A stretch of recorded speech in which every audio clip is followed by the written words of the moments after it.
Hi, let's make a paper airplane. Alright, we're going to use a regular sheet of paper, preferably one that has no lines or creases in it. To make the classic airplane, what you're going to do is you're going to fold the two ends, bring them together, and try to make them as even as possible, all the way down. So those two corners are perfectly aligned, and try to make it fold evenly.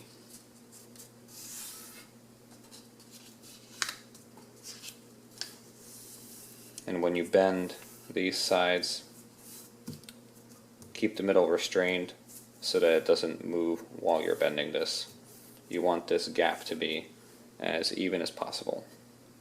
Okay? Turn the sheet of paper on its side, and you're going to bring the corners up and align the top of the paper.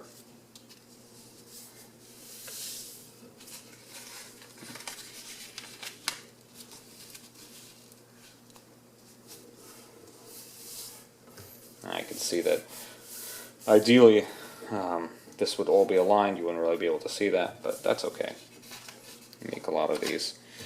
So next you fold this over and you bring this edge along the bottom. Use your finger to keep the paper from bending prematurely before you actually want it to bend. And again, try to keep the bend even all the way into the tip here. Just like that. Flip it over, do the same thing on the other side.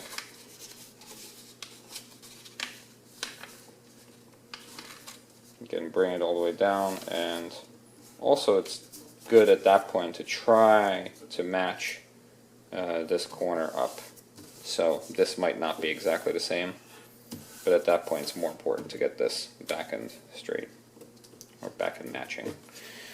And now fold again, right from there, and again bring edge to edge. That's basically the key part here with these airplane steps, is you keep folding and bring the edges together. And do it again. You can see here that I have a little piece of paper sticking out. Sometimes that'll happen. Ideally you don't want it to, but that's life. There's your paper airplane. If you want, you can bend these to give it winglets, but let's try it first without it. I don't have a lot of room here, so I'm not really throwing it all that hard, but pretty straight.